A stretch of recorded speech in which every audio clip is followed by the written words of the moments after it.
Today, prepare your old school box TVs on channel 3 or 4 because today we are plugging in this retro console right after the intro.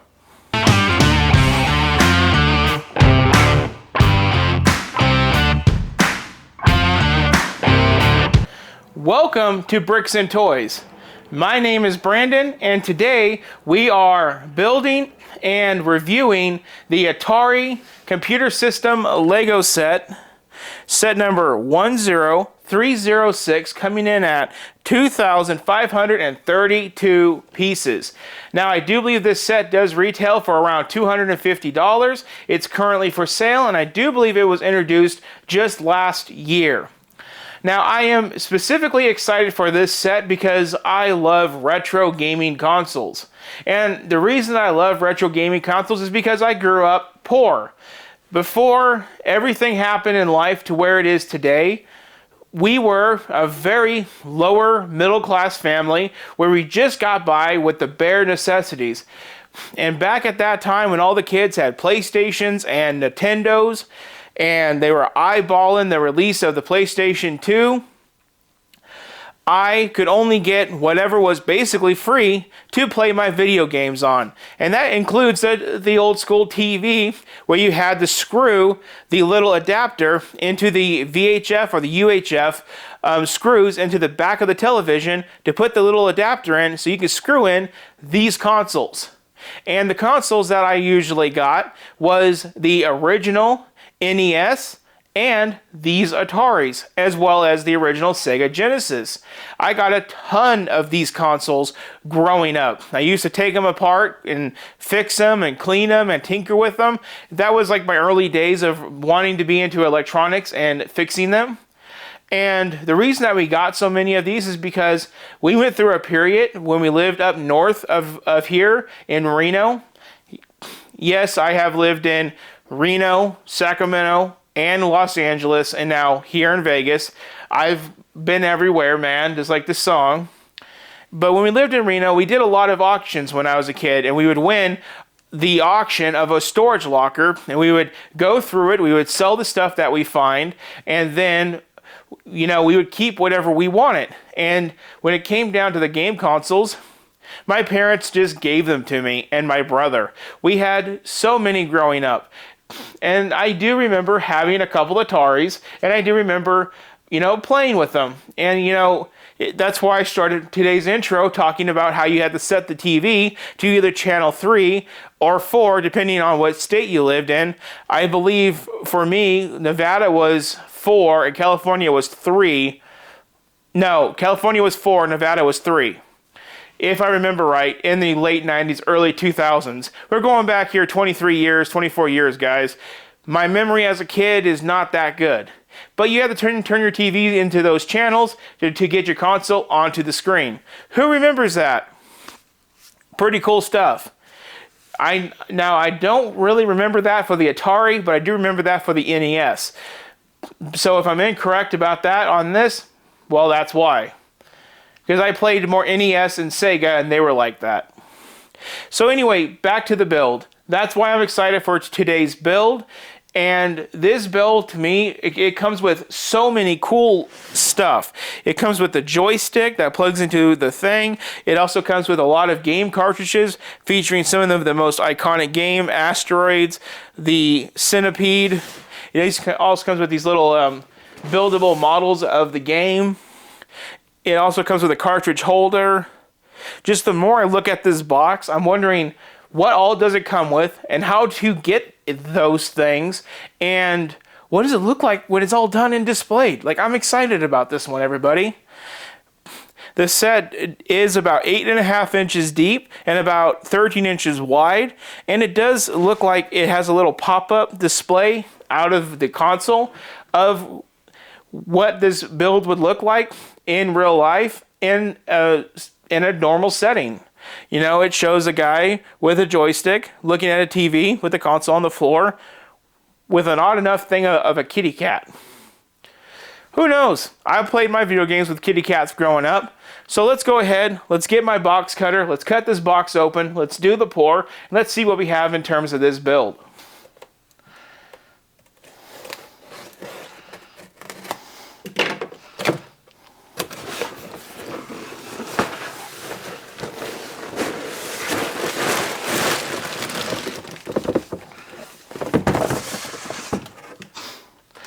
So we do have a fair amount of bags. And this is the part that we want. This is the book. And now, odd enough, this being only a 2022 set, it is in a plastic bag. I do find that rather odd. Unfortunately, there are stickers for the game cartridges.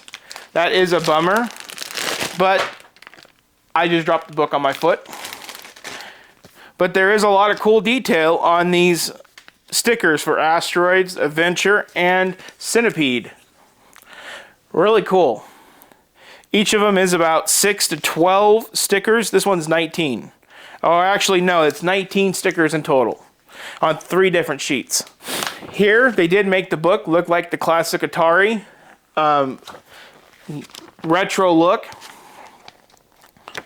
Now when it comes to the build, it does look like the build steps do repeat themselves quite often for the different components of the build. Let's see if we can get to the meat and the potatoes of the build. And there it is. So the meat and potatoes of the build, which is just the console itself, is 249 steps and 220 pages total.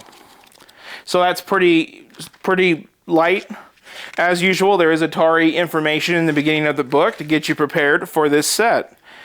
We are looking at a total of 16 bags, so that's not bad at all.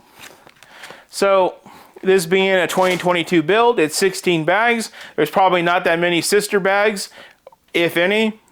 So this will be a time-lapsed build. For you guys, it's going to be a couple of minutes. For me, it's going to be a couple of days. So sit back and relax, enjoy the time-lapse, and we'll be back for the review.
Now we review the Atari Video Computer System. And this is one, guys, that I am super excited to show you. This set takes me back to all of those days ago when I got these, the Nintendo and the Sega. First off, let's just start off with the basics. The Joy controller, not the Joy, I was thinking Nintendo Switch with Joy-Con, but the joystick, it is multi-directional. It does have a nice good spring back filling. This button does not do anything, but it does plug into the back of the console, just like that. There is 2 places for a controller. So I guess if you want to be extra fancy, you can always get the parts and build yourself another controller off of Bricklink. I won't be doing that. So for the sake of this build, I'm going to leave that unplugged. Here we do have the top controller piece, a control panel. All these color pieces are printed. So for this is just orange brick that goes around, gives that nice retro look. But these switches do have a spring back function. These ones do not. Off, on. This console's currently off. Color, black and white. Pretty cool. That is a printed Atari logo that comes in 2 separate pieces. I thought that was really unique when I did the build. As well as the orange on the controller. That is printed as well. So when it comes to the sticker sheets, there's only 3 sticker sheets, and it mostly applies to the game cartridges, which are right over there. And that's something to talk about all in itself. Now the big party trick with this set is it does pull forward, and when it does, a little extra yank brings up this really cool retro 80s little bedroom arcade featuring a phone on the wall. Imagine, I mean, who remembers the days of having a phone on the wall? Grandma calls you and everybody in your kitchen can hear what you're talking to with grandma. Not very fun. They got a kitty cat, a New Wave poster, some roller skates. They got the Atari with, I think it's the game Asteroids on the screen. Again, they got some game posters. I think that one is a nod to a Lego set. This guy's got a soda pop on the ground. He's also holding a joystick, and he's got a kind of a happy face on, so he must be doing okay. His torso does have an Atari print on it. It's unique to this set. Thought that was cool. We do have a VHS tape with a boombox and some other little odds and ends. Looking behind this, there's really nothing too much to report. You can kind of get a sense of how hollow this set really is. And it just buttons up like that. Coming over here, we do have a representation of Centipede, Asteroids, and Adventure. Adventure kind of looks like it's a dragon with maybe the Aztec like pyramid that it's being, you know, adventurized, or however you want to put it. It's kind of hard to explain. Asteroids, obviously planet, asteroids, spaceship with laser coming out of it. That's pretty self-explanatory representation. Then Centipede, it's got a really cool looking Centipede. I really like this one. I'm going to guess the brown elements are dirt and the rest of it's mushrooms. That's my guess. But then the really cool party trick of this set is the games. The games are a super satisfying build, but what's even more satisfying is this container that the games go into. I did wish the back was finished. That's my only gripe. They finished the bottom but not the back. But these games fit in just like a glove perfectly. If you're not on camera, there you go. Perfectly. That's Asteroids artwork. Adventures artwork. Then Centipede's artwork. This one takes more of a gray base, which is cool. Now if you come over here, you can stick it into the slot. It fits really good, and it does latch in. And it gives you a lot of the similar feel of the old games. I thought that was really cool, that you can pop in a game just like you would back in the day. It's also green on the inside, representing that 80s chip color that we all know from taking these things apart. For sure there's a lot that I'm missing to cover, but let's go ahead, let's hop over to the final thoughts of this video. And now we are at the final segment of the video, the final thoughts. And this is my final thoughts on the Atari 2600. This build is really geared towards people that either grew up with the set or they have some connection to the set, playing it, interacting with it. I don't really feel like the younger generation would really connect with this set. And that leads me off into my next point, is this set is rumored to be already up for retirement only after a year or so of being in existence. It is aimed for retirement at the end of 2023. I kind of hope that report is wrong, because I do feel like more people need to get out and enjoy this set. This set makes me want to go and do the Nintendo set, which is on my bucket list of sets. I wanted to do the Nintendo before I ever did this one, because I've had more of those, and I played more Super Mario, the original version, than I ever did any of these games and these. Most of the time when I got a hold of these sets, they didn't really work, and the games were super boring compared to Super Mario, and I just spent more time taking them apart and playing with them and throwing them away than anything. I took a lot of things apart when I was a kid. It's just what I did. But I do connect with this set because I've held this console. I've had several of these consoles back before they were worth anything. I actually thought about trying to find one that's not working just to compare the life size, you know, because this is supposed to be a 1-to-1 scale build. I wanted to find another one and put it up next to it so you guys can kind of see the 1-to-1 ratio.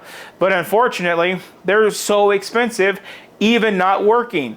I probably threw away $350 worth of broken Ataris just when I was a kid alone. Back then, they're only worth maybe, you know, $2 or $3 a pop. It's crazy what 20 years can actually do. So I recommend this set to any video game lover, and you know, I don't really recommend to someone that cannot connect to it. But if you want to go ahead and do it, do it. It's only $240. I think it's an incredible build. It's an incredible value. I love the little scene that pops out when you pull open the tray. I love the little scenes that you get to make, along with the game cartridges that fit into the console, and not to mention the game holder, which goes right in. This build will be displayed not in the studio, but in the house itself. I'm going to put it up with my living room TV in the house. That way it can be seen and make people think that we have an old school Atari plugged into that big ass 85-inch TV that we have, when technically it's not a real Atari. And I don't think you even could get an Atari to work on a new TV. You probably would have to go get an old TV. So I'm super excited to display this piece. So guys, that wraps it up. This is the third and final video of the automated series. I'm sorry. I just thought it would be the best way to give you guys some good content while I'm away from the camera, so my wife and I could go out and have our nice 10-year Blink-182 concert together. It is quite hard to see those two guys or three guys get all along and get back together. So when we found out about these tickets, and they happened to be right on our anniversary of when we got together, there's no better sign in the universe that says to go to that concert. We dated. She surprised me with Blink-182 tickets. And then we went. That was their Untitled Album 10-year anniversary show. Now, 10 years later, I'm taking her out on their reunion world tour. And that's the one where Blink-182 is telling everybody, we're coming. So after this, I should be a homebody again, making everything live. And as it happens, cool things we got coming down the pipeline is we do have the 200 subscribers series kicking off very shortly after this video comes out, and we're going to assess the 3 buildings that I showed you guys back in last May, and we're going to assess them, and then I'm going to order some parts, and then when those parts come in, we're going to build them one at a time over the next couple weeks. So I appreciate you guys. I appreciate you all that you are doing and supporting the channel. If you like videos like this, please like, share, and subscribe. Everything you guys do super supports the channel. And I just want to tell you guys, thank you for watching, and I hope you all have a really great rest of your day, or whatever time it is. Just have a great one. Thank you.